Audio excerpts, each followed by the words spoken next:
Chapter second, class 12 biology.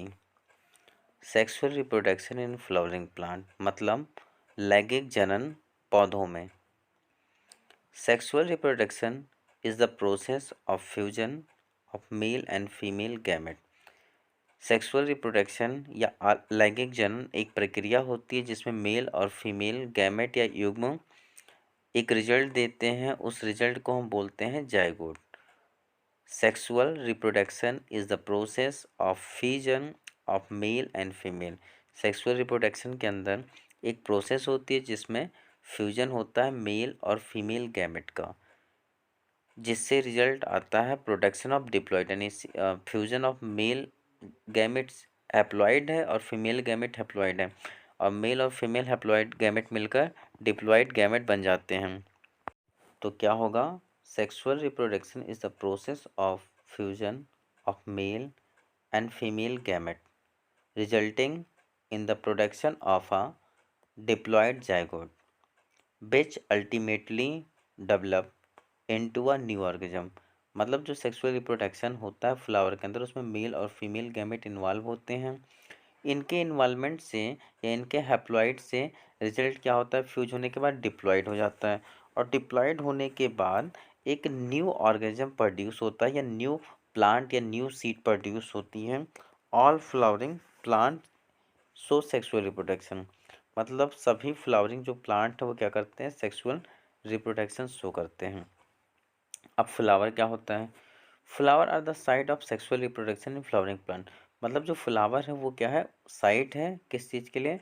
Sexual reproduction के लिए। किसमें? फ्लावरिंग प्लांट के अंदर। A typical angiospermic flower has flowering part arrange in 4 होरल। जो इसके टिपिकल एंजियोस्पर्मिक फ्लावर होते हैं उनके होरल्स 4 पार्ट्स में अरेंज होते हैं। उनके नाम हैं calyx, Corolla, androecium and gynoecium. Calyx, Corolla, androecium and gynoecium, ये 4 होरल्स होते हैं रिप्रोडक्टिव पार्ट के, यानी किसी फ्लावर के अंदर calyx, Corolla, androecium and gynoecium. Calyx क्या होता है? कैलिक्स आउटर मोस्ट होलर होता है फ्लावर का, जो कि लीफ लाइक ग्रीन जैसा होता है, मतलब हरा हरा होता है। और दूसरा कोरोला, कोरोला जो होता है वो सेकंड होल होता है, और ये फ्लावर का वो पार्ट होता है जो कलरफुल होता है। एंड्रोसियम, एंड्रोस पहले तो कैलिक्स था जो कि क्या होता था? ग्रीन होता था लीफ जैसा, और कोरोला जो था वो कलरफुल फ्लावर्स, कलरफुल पेटल्स थे, यानी वो फूल था। एंड्रोसियम क्या था? ये थर्ड होरल था जो कि स्टेमन था। स्टेमन क्या होता है? मेल रिप्रोडक्टिव ऑर्गन होता है, मेल रिप्रोडक्टिव पार्ट या ऑर्गन ऑफ फ्लावर होता है, यानी मेल रिप्रोडक्टिव पार्ट होता है फ्लावर के अंदर। और किससे बना होता है? फिलामेंट और एंथर से मिलकर बना होता है। फिलामेंट और एंथर से मिलकर बना। एंडोसियम थर्ड होरल होता है जो कि स्टेमन होता है, और स्टेमन मेल रिप्रोडक्टिव पार्ट होता है, मेल रिप्रोडक्टिव ऑर्गन होता है फ्लावर के अंदर, और ईच स्टेमन के पास फिलामेंट और एंथर होता है। गाइनोसियम जो होता है वो फोर्थ होरल होता है। फोर्थ होरल क्या होता है? फ्लावर होता है, और ये कंसिस्ट करता है पिस्टल और carpel. Pistil female reproductive organ होता है, और ईच पिस्टल कंपोज करता है ओवरी, स्टाइल और स्टिग्मा। अब दोबारा से देखते हैं, टोटल 4 होरल होते हैं। कौन कौन से हैं? कैलिक्स, कोरोला, एंड्रोसियम और gynoecium. Calyx, Corolla, androecium and gynoecium. जो कैलिक्स होता है वो ग्रीन कलर का होता है लीफ जैसा। कोरोला जो होता है वो फ्लावर होता है, वो कलरफुल होता है। और एंड्रोसियम मेल पार्ट होता है जो कि एंथर और फिलामेंट बनाता है लगभग सभी फ्लावर के अंदर। और गाइनोसियम जो होता है वो फीमेल रिप्रोडक्टिव पार्ट होता है जो कि कार्पल बनाता है। और पिस्टल इसका रिप्रोडक्टिव पार्ट होता है, और पिस्टल के पास 3 पार्ट्स होते हैं, ओवरी, स्टाइल और स्टिग्मा। यानी जो पैट पिस्टल है उसके पास 3 पार्ट्स होते हैं, ओवरी, स्टाइल और स्टिग्मा। अब एक टिपिकल स्टेमन जो होते हैं वो कंसिस्ट करते हैं 2 पार्ट। जब स्टेमन के बारे में पढ़ेंगे तो जो स्टेमन होता है वो क्या होता है? 2 पार्ट्स में कंसिस्ट होता है। एक long cylinder like stock called filament, मतलब एक लॉन्ग सिलेंडर लाइक होता है सिलेंडर लाइक है, लंबा सा, जिसे हम क्या बोलते हैं, फिलामेंट बोल देते हैं, या थ्रेड लाइक स्ट्रक्चर होता है जिसको हम फिलामेंट बोल देते हैं। दूसरा टर्मिनल बाइलोब स्ट्रक्चर होता है जिसको हम एंथर बोलते हैं। एंथर एंथर एक फ्लावरिंग प्लांट के मेल पार्ट होता है, और मेल प्लांट का क्या होता है, बाइलोब एंड डाइथिसियस स्ट्रक्चर होता है। कैसा होता है, बाइलोब होता है और डाइसियस स्ट्रक्चर होता है। बाइलोब के साथ साथ डाइसियस स्ट्रक्चर होता है मेल के अंदर एंथर। इन ट्रांसवर्स सेक्शन क्या होता है, ट्रांसवर्स सेक्शन यानी इसको हम कट करते हैं बीच से, तो इट इज टेट्रागोनल। कैसा दिखता है, टेट्रागोनल यानी चार गोलाई जैसा दिखता है। Tetragonal structure consisting of 4 microsporangia. इनके अंदर क्या होते हैं, 4 माइक्रोस्पोरेंजिया होते हैं, लोकेटेड एट द कॉर्नर। और वो कहाँ पे लोकेटेड होते हैं, कॉर्नर साइड में होते हैं। टू इन ईच लोब, हर एक लोब के अंदर क्या होता है, 2 माइक्रोस्पोरेंजिया होते हैं। यानी जो हमारा ट्रांसवर्स सेक्शन वो डाइसियस बाइलोब्ड स्ट्रक्चर है, उसका मतलब ये है कि 2 लोब्स होते हैं एंथर के अंदर, जो कि 4 माइक्रोस्पोरेंजियन स्ट्रक्चर बनाता है, और ईच 2 माइक्रोस्पोरेंजिया ईच साइड होता है। Microsporangia develop further into pollen sac, और माइक्रोस्पोरेंजिया फिर डेवलप कहाँ होता है, पॉलन सैक। पॉलन सैक एक बैग लाइक स्ट्रक्चर होता है जिसके अंदर पॉलन बनते हैं और रहते हैं। Pollen sac contain pollen grain, और वो जो पॉलन सैक होता है वो कंटेन क्या करता है, पॉलन ग्रेन कंटेन करता है। एक बार फिर देख लेते हैं। देखो एंथर क्या था, डाइसियस था। एंथर कैसा था, बाइलोब डाइसियस था। उसके बाद एंथर को जब हमने ट्रांसवर्स कट किया यानी बीच में से कट किया, तो ये टेट्रागोनल स्ट्रक्चर दिखा जिसमें 4 माइक्रोस्पोरेंजिया यानी 4 माइक्रोस्पोरेंजिया पाई गई। और जो भी माइक्रोस्पोरेंजिया थे वो ईच कॉर्नर पे थे, यानी टोटल 4 कॉर्नर थे जिसमें 2 लोब्स थे, यानी हर एक लोब के अंदर 2 माइक्रोस्पोरेंजिया स्ट्रक्चर था। और माइक्रोस्पोरेंजिया ने क्या किया था, पॉलन सैक के अंदर डेवलप होते थे, और पॉलन सैक कंटेन करता था पॉलन ग्रेन। अब पढ़ेंगे स्ट्रक्चर ऑफ माइक्रोस्पोरेंजिया की, स्ट्रक्चर कैसा था माइक्रोस्पोरेंजिया का। तो माइक्रोस्पोरेंजिया जो था circular in outline, circular structure था। इट इज सराउंडेड बाई 4 वाल लेयर, कितने, 4 वाल लेयर से सराउंडेड था। वो वाल लेयर कौन कौन से थे, एपिडर्मिस, एंडोथीसियम, मिडल लेयर और टेपेटम। यानी टोटल 4 लेयर थी, कौन कौन सी, एपिडर्मिस, एंडोथीसियम, मिडल लेयर और tapetum. Epidermis, endothecium, middle layer और टेपेटम, टोटल 4 लेयर थी, जिसमें से 3 लेयर शुरू की, यानी एपिडर्मिस, एंडोथीसियम, मिडल लेयर और टेपेटम। जो ये शुरू की 3 लेयर्स थी, ये प्लांट को प्रोवाइड करती, शुरू की 3 लेयर प्लांट को प्रोटेक्शन प्रोवाइड करती थी, और उसका जो टेपेटम था वो नरिशमेंट प्रोवाइड करता था प्लांट को। The outer 3 layer are protective in function and help in digestion of anther release the pollen। मतलब जो शुरू की 3 लेयर थी वो प्रोटेक्शन प्रोवाइड करती थी, और वो ये चाहती थी कि मतलब वो हेल्प ये भी करती थी कि एंथर को बाहर रिलीज करना है। और इनर मोस्ट लेयर जो होता था वो नरिशमेंट प्रोवाइड करता था और पोलन ग्रेन को डेवलप करने में हेल्प करता था। और स्पोरेंजियस टिश्यू जो थी ऑक्युपाई करती थी क्या, सेंटर ऑफ माइक्रो स्पोरेंजिया। अब माइक्रो स्पोरोजेनेसिस देखें। Microsporogenesis the process of formation of haploid microspore from pollen mother cell. मतलब प्रोसेस क्या होती है, हैप्लॉइड माइक्रोस्पोर का पॉलन मदर सेल से मियोसिस होकर माइक्रो स्पोरोजेनेसिस बनना। प्रोसेस क्या थी, formation of haploid microspore from pollen grain या पॉलन मदर सेल, जो कि मियोसिस की हेल्प से क्या बना देगा, माइक्रोस्पोरोजेनेसिस बना देगा। माइक्रोस्पोर्स जो होते हैं वो अरेंज होते हैं cluster of 4 cell. Microspore arrange होते हैं क्लस्टर ऑफ 4 सेल्स, मतलब क्लस्टर ऑफ 4 सेल्स में अरेंज होते हैं, जिसको हम माइक्रोस्पोर टेट्राड बोल देते हैं। As the anther mature and dehydrate, anther क्या होता है, मेच्योर होता है और डिहाइड्रेटेड हो जाता है। The microspore dissociated from each other and develop the pollen grain. और माइक्रोस्पोर क्या हो जाता है, डिसोसिएटेड हो जाता है और ईच में डेवलप होने लगता है। अब पोलन ग्रेन क्या होते हैं? पोलन ग्रेन रिप्रेजेंट करता है मेल गेमेटोफाइट। पोलन ग्रेन क्या होता है? जो कि मेल गेमेटोफाइट होता है। और each pollen grain has 2 layer wall. सभी पोलन ग्रेन के पास कितनी? 2 लेयर्स होती हैं। The outer hard layer called exine. जो बाहरी लेयर या आउटर लेयर होता है उसको हम एक्साइन बोल देते हैं, जो कि स्पोरोलिन का बना होता है। और क्या प्रोवाइड करवाता है? रेजिस्टेंस प्रोवाइड कराता है। और हाई टेम्परेचर स्ट्रॉन्ग एसिड और एल्कलाइन होता है।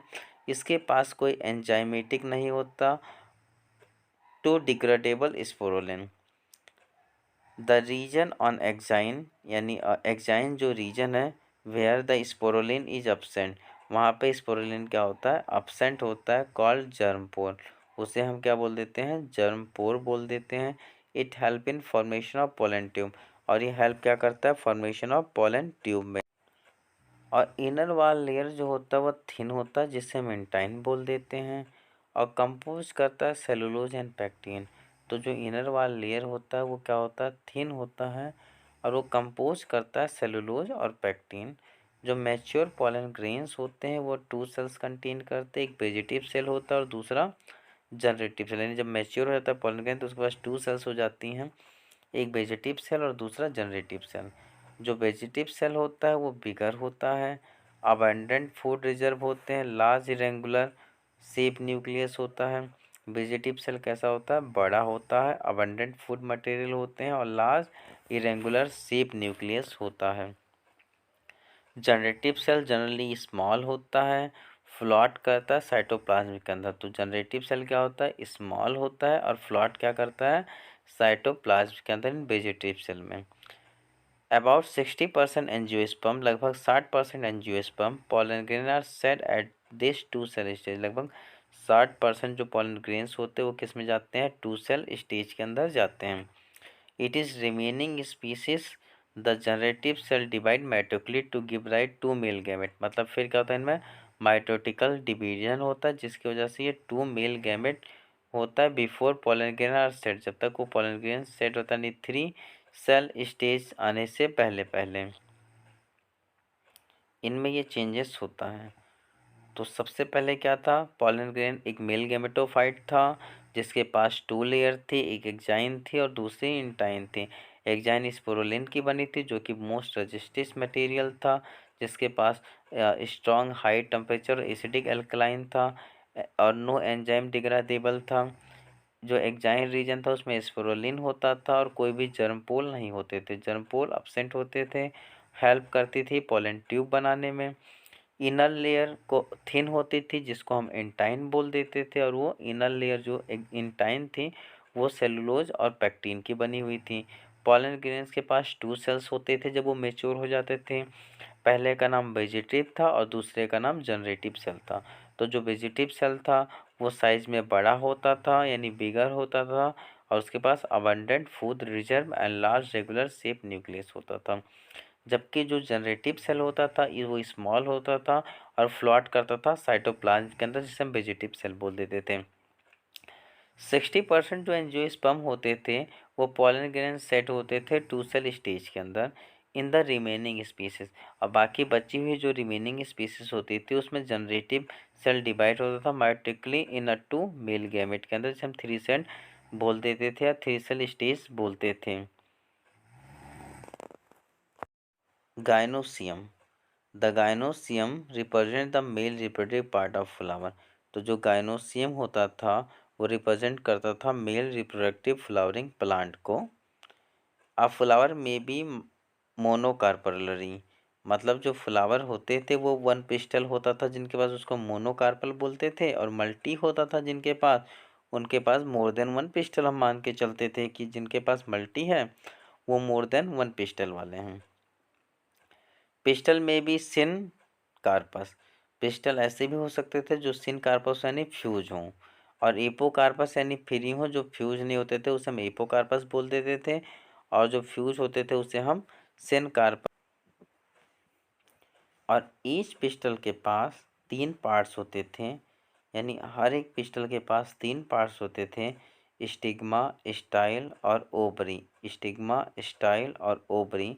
स्टिग्मा सर्व लैंडिंग प्लेटफॉर्म, मतलब जो स्टिग्मा होता था वो लैंडिंग प्लेटफॉर्म होता था जहाँ पे पोलन ग्रेन जाके पहुँचते थे। वहाँ पे एक स्टिकी सब्सटेंस होता था जो इस पोलन ग्रेन को क्या करता था, चिपका देता था।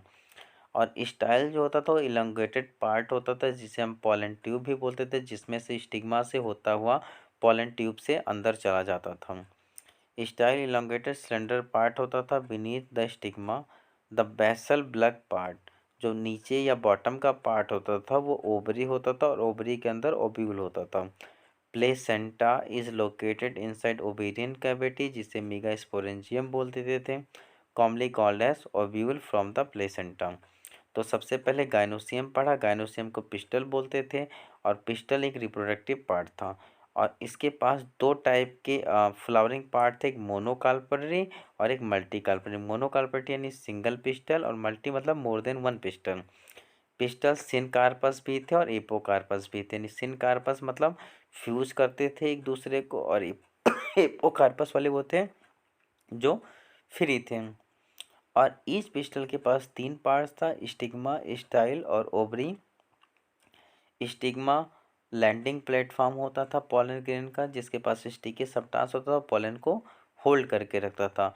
और स्टाइल वो पार्ट होता था जो कि स्टिग्मा से पोलन ग्रेन को ओव्यूल तक पहुंचाने का काम करता था। और जो ओव्यूल था वो बेसल पार्ट था ओवरी का, सॉरी ओवरी बेसल पार्ट थी पिस्टल की। और ओवरी के बिलो एक प्लेसेंटा था जो कि लोकेटेड था ओवेरियन कैविटी के अंदर, जिसको हम ओव्यूल बोल देते थे। तो जो प्लेसेंटा है वो लोकेटेड कहाँ है, इनसाइड ओवेरियन कैविटी। प्लेसेंटा कहाँ लोकेटेड था, इनसाइड ओवेरियन कैविटी के अंदर, जिसे हम बोल देते थे मेगास्पोरेंजियम या ओव्यूल बोलते थे, जो कि प्लेसेंटा से एराइज होता था, यानी प्लेसेंटा से स्टार्ट होता था। तो सबसे पहले फीमेल रिप्रोडक्टिव पार्ट था और स्टिग्मा, स्टाइल और ओवरी था और बात करता था स्टिग्मा तक। अब पढ़ेंगे मेगा स्पोरेंजियम कि मेगा स्पोरेंजियम होता क्या। Mega sporangium, mega sporangium main part होता है ओव्यूल का, जिसे हम मेगा स्पोरेंजिया बोल देते हैं। तो ओव्यूल के अंदर कुछ पार्ट्स होते हैं, टोटल 6 पार्ट्स होते हैं। Funicle, hilum, integument, micropyle region, chalaza region, nucellus region. तो सबसे पहले फ्यूनिकल। फ्यूनिकल क्या होता है, stalk that attach ovule to placenta. एक स्टॉक लाइक स्ट्रक्चर होता है जो कि प्लेसेंटा से अटैच रहता है, मतलब ओव्यूल को प्लेसेंटा से अटैच करता है। दूसरा हाइलम। हाइलम होता है junction between ovule and funicle, यानी ओव्यूल और फ्यूनिकल के बीच में एक संधि बना देना या जंक्शन बना देना, उसे हम हाइलम बोलते हैं। इंटॉग्यूमेंट, 1 और 2 प्रोटेक्टिव इनवेलप कवरिंग, यानी इंटॉग्यूमेंट क्या होता है, 2 प्रोटेक्टिव कवरिंग होते हैं, एक आउटर इंटॉग्यूमेंट और एक इनर इंटॉग्यूमेंट, जो कि ओव्यूल को प्रोटेक्ट करके रखते हैं। माइक्रोपाइल रीजन क्या था, स्मॉल ओपनिंग थी टिप पे, जिसे हम इंटॉग्यूमेंट बोलते थे। चलाजा इंड जो था वो बेसल पार्ट हुआ करता था ओव्यूल का। और न्यू सेलस जो था वो मास ऑफ सेल थी, क्या था, मास ऑफ सेल था, जिनके पास अबेंडेंट रिजर्व फूड मटेरियल हुआ करता था। तो जो मेगा स्पोरेंजियम होता है यानी ओव्यूल, मेगा स्पोरेंजियम को ही ओव्यूल बोलते हैं। तो इसके टोटल 6 मेन पार्ट्स होते हैं, कितने, 6 मेन पार्ट्स होते हैं। पहला फ्यूनिकल, दूसरा हाइलम, तीसरा इंटॉग्यूमेंट्स, चौथा माइक्रोपाइल, फिफ्थ चेलेजा, फिर न्यूसेलस। तो सबसे पहले जो फ्यूनिकल था वो एक स्टॉक था जो कि अटैच करता था ओव्यूल से प्लेसेंटा को। दूसरा हाइलम था जो कि जंक्शन बनाता था ओव्यूल और फ्यूनिकल के बीच में। थर्ड इंटेगुमेंट था। इंटेगुमेंट क्या था, 1 और 2 प्रोटेक्टिव इन्वेलप थे, यानी कवरिंग थी जो कि ओव्यूल को प्रोटेक्शन प्रोवाइड करते थे। फिर माइक्रोपाइल रीजन था। माइक्रोपाइल रीजन क्या था, स्मॉल ओपनिंग थी किसकी, टिप ऑफ इंटेगुमेंट की। फिर चलाजा एंड था। Chalaza and Bansal part of body, मतलब बेसल पार्ट किसका था, ओव्यूल का था। न्यूसेलस यानी लास्ट और 6 main part, nucellus. Mass of cell enclose with in the integument, यानी जो मास ऑफ सेल थे उसको इनक्लोज कहाँ करता था, इंटोग्यूमेंट में, जिसके पास क्या था, having abundant reserve food material. क्या था, हैविंग रिजर्व फूड मटेरियल था। एक और था एम्ब्रियो सैक, जिसमें, या फीमेल गेमेटोफाइट, जहाँ पे एम्ब्रियो डेवलप करता था या जहाँ पे लोकेटेड होता था न्यू सेलस, वो क्या था, एम्ब्रियो सैक था। अब पढ़ेंगे मेगा स्पोरोजेनेसिस। मेगा स्पोरोजेनेसिस क्या होता है, the process of formation of haploid megaspore, मतलब एक ऐसी प्रोसेस जिसके अंदर क्या हो, हैप्लॉइड मेगा स्पोर प्रेजेंट हो from mother cell. The meiosis is called as megasporogenesis. The megaspores mother cell divide meiotically, जो मेगा स्पोर मदर सेल्स होती हैं वो मायोटिकली डिवाइड होती हैं फ्रॉम 4 हैप्लॉइड मेगास्पोर, यानी जो मेगास्पोर मदर सेल्स होती हैं वो 4 मायोटिकल डिवीजन देती हैं, यानी 4 हैप्लॉइड मेगास्पोर बनाती हैं। One of the megaspore is functional, उसमें से एक मेगास्पोर फंक्शनल होता है, बाकी 3 के 3 डीजनरेटेड होते हैं। एक फंक्शनल, बाकी 3 डीजनरेट होते हैं। Only the functional megaspore develop, functional megaspore क्या होता है, डेवलप होता है इनटू फीमेल गेमेटोफाइट, किसके लिए, फीमेल गेमेटोफाइट के लिए, in embryo sac. This method of embryo sac formation from a single megaspore term as monosporic, यानी जो इसमें सिंगल मेगास्पोर होता है उसे हम मोनोस्पोरिक एंड बोलते हैं। अब डेवलपमेंट ऑफ एम्ब्रियो सैक और फीमेल गेमेटोफाइट, यानी डेवलपमेंट किसका करेंगे, एम्ब्रियो सैक का करेंगे, फीमेल गेमेटोफाइट के अंदर। पहला, new cells of functional megaspore, यानी जो न्यू सेलस होता है फंक्शनल मेगास्पोर का, वो मायोटिक डिवीजन करता है और 2 न्यूक्लियाई बनाता है, और वो कहाँ मूव कर देते हैं, यानी वो 2 अपोजिट पोल पे, मतलब जो न्यू सेलस होता है वो फंक्शनल मेगास्पोर होता है और वो मायोटिक डिवीजन बनाता है 2 न्यूक्लियाई के लिए, और वो दोनों न्यूक्लियाई 2 अलग अलग अपोजिट पोल पे मूव कर देती है, जिससे हम बोलते हैं 2 न्यूक्लिएटेड एम्ब्रियो सैक। यानी एक फंक्शनल मेगास्पोर जो है वो मायोटिक डिवीजन करेगा और उससे 2 न्यूक्लियाई बनाएगा, और वो दोनों न्यूक्लियाई जो हैं वो अपोजिट पोल पे चली जाएंगी, और उसे हम बोलेंगे 2 nucleated embryo sac. 2 more sequential meiotic division result in formation of 4 nucleoid, मतलब अगर लगातार 2 मायोटिकल डिवीजन होता रहता है तो उससे 4 न्यूक्लियड और फिर आगे चलकर 8 न्यूक्लियड स्टेज बनते हैं एम्ब्रियो सैक की। The cell is let down letting the formation of embryo sac, यानी फिर सेल क्या करती है, एम्ब्रियो सैक के फॉर्मेशन करने लगती है।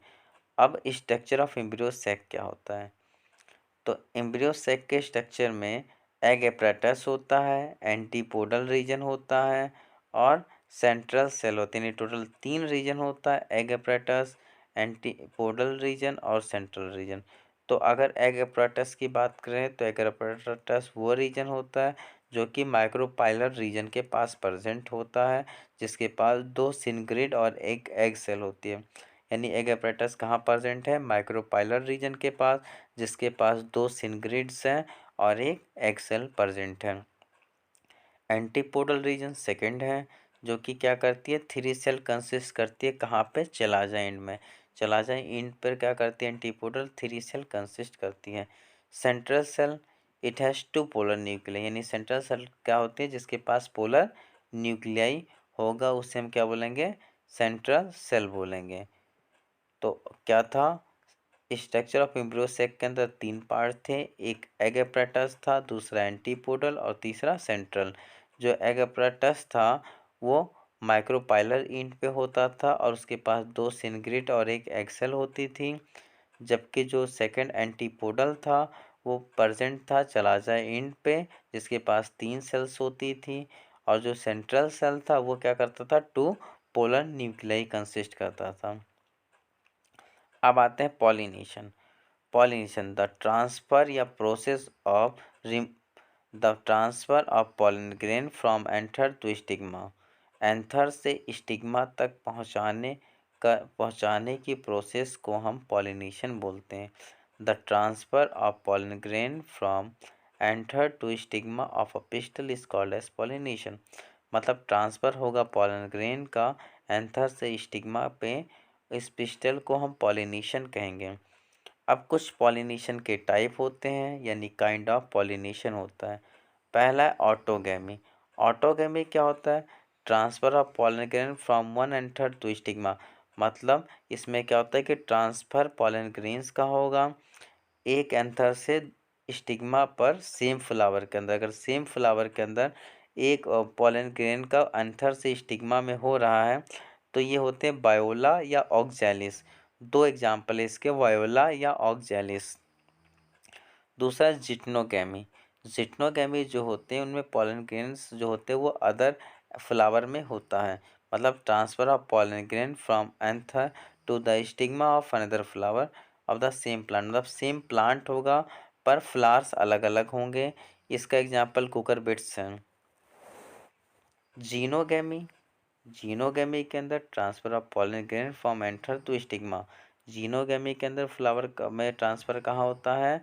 एंथर से स्टिग्मा की तरफ होगा और फ्लावर में डिफरेंट प्लांट में हो सकता है। यानी जो फ्लावर्स हैं वो डिफरेंट प्लांट के हो सकते हैं। जैसे पपाया में मेल पपाया और फीमेल पपाया, यानी पपाया और पपाई। Agent of pollination. Agent of pollination के अंदर यानी जो पॉलिनेशन करवाते हैं उनको हम एजेंट बोल देते हैं। तो दो होते हैं, एक एबायोटिक एजेंट और एक बायोटिक। एबायोटिक जो नॉन लिविंग होते हैं और बायोटिक वो होते हैं जो लिविंग होते हैं। अगर हम एबायोटिक की बात करें तो विंड यानी हवा, जिसे हम एनीमोफिली बोलते हैं, यानी हवा के द्वारा जो पॉलिनेशन होता है उसे हम विंड पॉलिनेशन या एनिमो पॉलिनेशन बोलते हैं।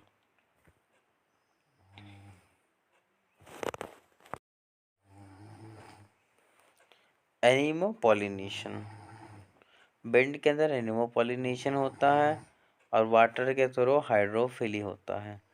अब बायोटिक एजेंट आते हैं जो लिविंग होते हैं।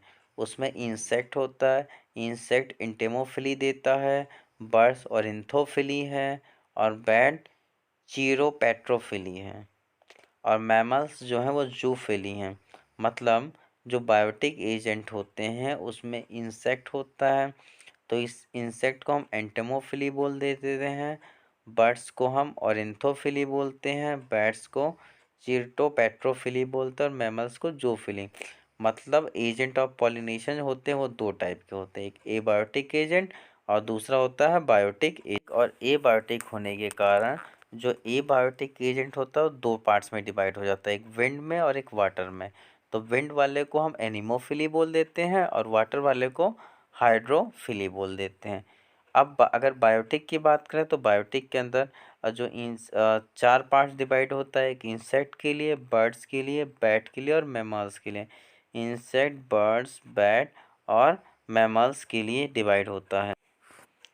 इंसेक्ट्स के लिए एंटेमोफिली है, बर्ड्स के लिए ऑरिन्थोफिली है और बैट्स के लिए चीरोपेट्रोफिली है और मैमल्स के लिए जूफिली है।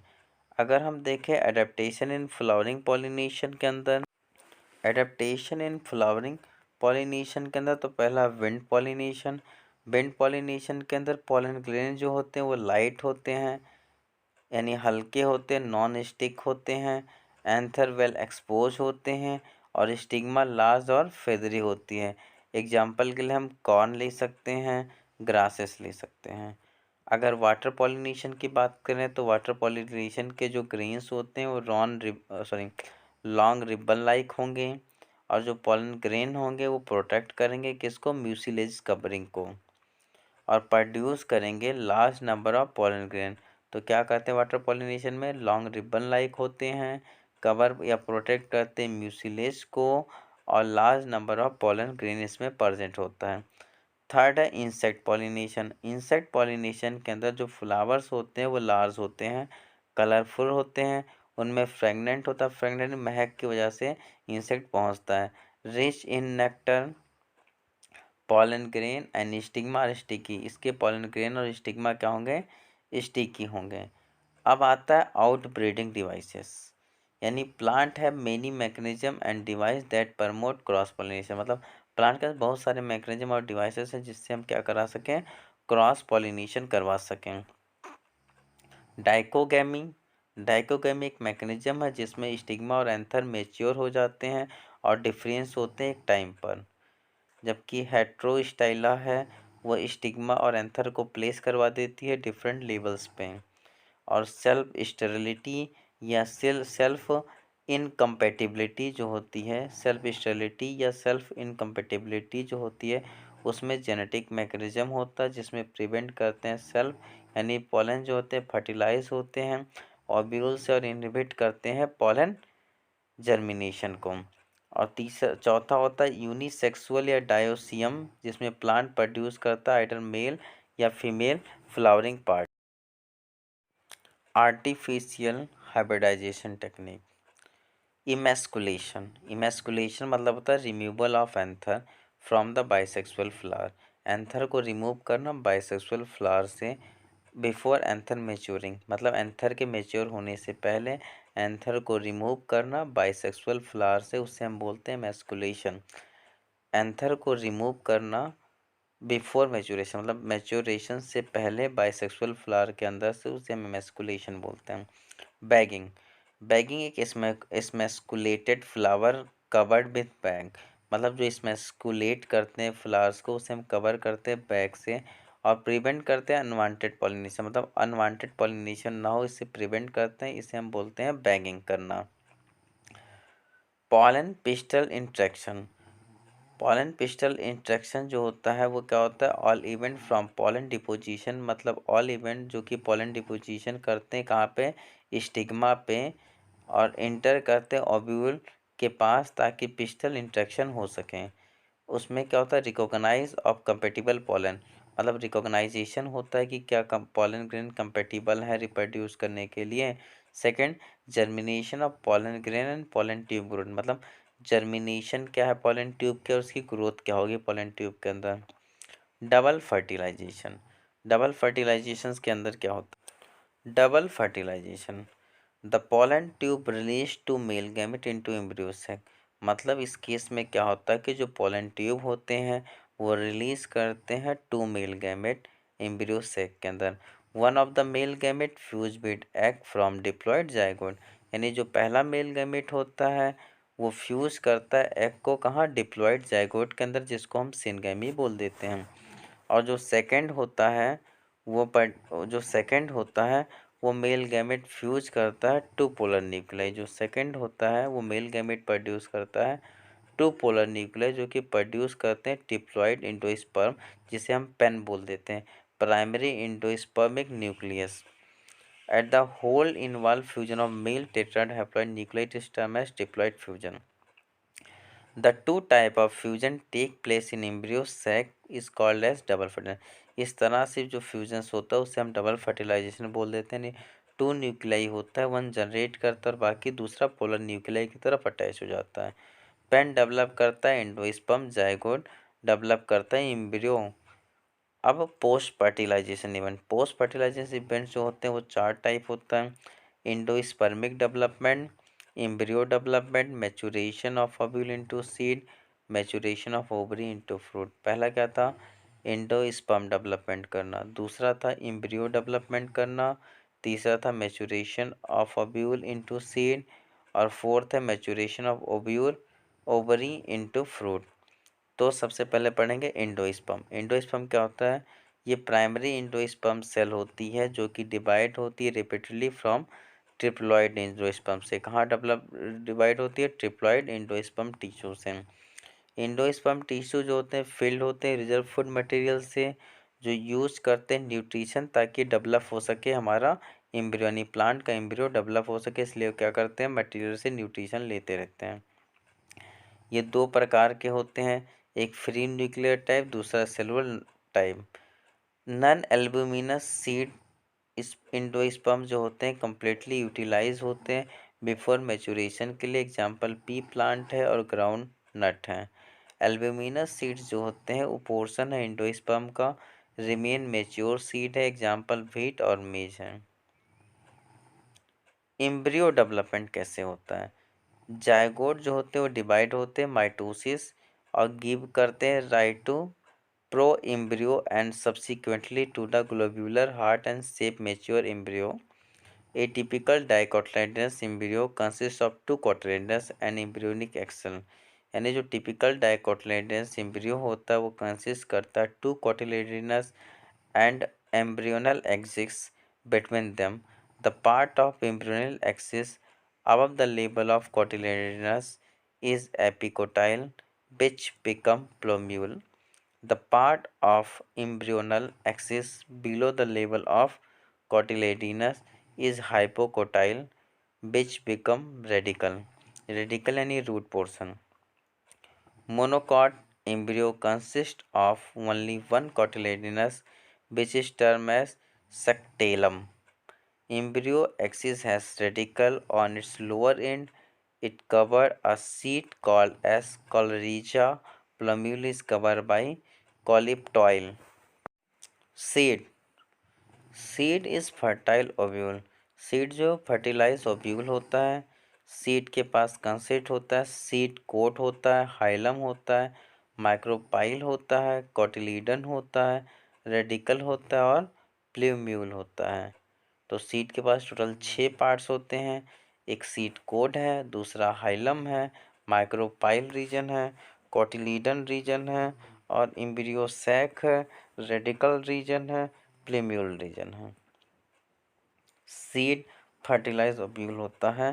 सीड कोर्स करता है कंपोज टू लेयर। एक आउटर थिक होता है और इनर जो होता है वो थिन होता है। तो जो सीड कोर्स होती है उसका आउटर लेयर को हम टेस्टा बोल देते हैं और इनर लेयर को हम टेगमेन बोल देते हैं, यानी टेस्टा और टेगमेन। तो टेस्टा जो होती है वो थिक होगी और जो टेगमेन होगी वो कैसी होगी? थिन लेयर होगी। हाइलम जो होते हैं वो स्कर ऑन सीड कोट, वो क्या होते हैं? स्कर होते हैं सीड कोट के अंदर। जो माइक्रोपाइल रीजन होता है वो स्मॉल पोर होता है सीड कोट पे, जो ऑक्सीजन क्रिएट करता है और वाटर एक्सचेंज करता है ड्यूरिंग जर्मिनेशन। वाटर एक्सचेंज करता है कब? ड्यूरिंग जर्मिनेशन में। कॉटिलेडिनन जो होते हैं वो स्टोर करते हैं फूड को, जो प्रोवाइड करता है नरिशमेंट। जो कॉटिलेडिनस होते हैं वो क्या करते हैं? स्टोर करते हैं फूड को, जो कि प्रोवाइड करता है नरिशमेंट एंड डेवलप करता है एम्ब्रियो को। यानी रेडिकल एम्ब्रियोनिक रूट और प्लीम्यूल एम्ब्रियोनिक रूट को डेवलप करता है। यानी रेडिकल जो है वो एम्ब्रियोनिक रूट को और प्लीम्यूल भी एम्ब्रियोनिक सूट को डेवलप करता है, वो रूट को, ये सूट को। अब फ्रूट क्या होता है और इसका फॉर्मेशन कैसे होता है? देखो, fertilize ovary is called as fruit. जो फर्टिलाइज होती है ओवरी उसको हम फ्रूट बोल देते हैं। और जो वाल ऑफ ओवरी होता है वो फॉर्म क्या करता है? फ्लैशी और ड्राई फ्रूट, जिसको हम पेरिकार्प बोल देते हैं। अब जो फ्रूट हैं वो दो टाइप के हैं, एक ट्रू फ्रूट है, एक फॉल्स फ्रूट है। अगर ट्रू फ्रूट की बात की जाए तो ऐसे फ्रूट जिसमें ओवरी कंट्रीब्यूट करती है फॉर्मेशन में, उसे हम ट्रू फ्रूट बोल देते हैं। और फॉल्स फ्रूट जिसमें थैलमस भी कंट्रीब्यूट करता है, उसे हम फॉल्स फ्रूट बोल देते हैं। फॉल्स फ्रूट का एग्जांपल एप्पल है, स्ट्रॉबेरी है और कैजू है। अब पार्थेनोकार्पिक फ्रूट। पार्थेनोकार्पिक फ्रूट क्या होते हैं? ऐसे फ्रूट जो विदाउट फर्टिलाइजेशन डेवलप होते हैं, जैसे बनाना हो गया parthenocarpic fruit, jackfruit parthenocarpic है। Apomixis. एपो मिक्सिंग होता है नन मिक्सिंग, यानी formation of seed without fertilization. Seed तो फॉर्म होगा लेकिन विदाउट फर्टिलाइजेशन होगा, उससे हम एपो मिक्सिंग बोलेंगे या फ्री बोलेंगे। तो एग्जाम्पल के लिए कुछ ऐसी स्पीसीज होती हैं एस्ट्रेसिया और ग्रासेस की, जो एपो मिक्सिंग होती है, जिनमें मिक्सिंग नहीं होता। इसमें एसेक्सुअल रिप्रोडक्शन होता है with mimic of sexual reproduction. फिर आता है पॉली इम्ब्रियोनी। पॉली इम्ब्रियोनी जो है वो मोर देन वन इम्ब्रियो होता है सीड, उसे हम पॉली इम्ब्रियो बोल देते हैं। एग्जाम्पल के लिए सिट्रस के अंदर आ जाता है, यानी सिट्रस के अंदर क्या होता है? पॉली इम्ब्रियोनी वाला केस प्रेजेंट होता है सिट्रस के अंदर।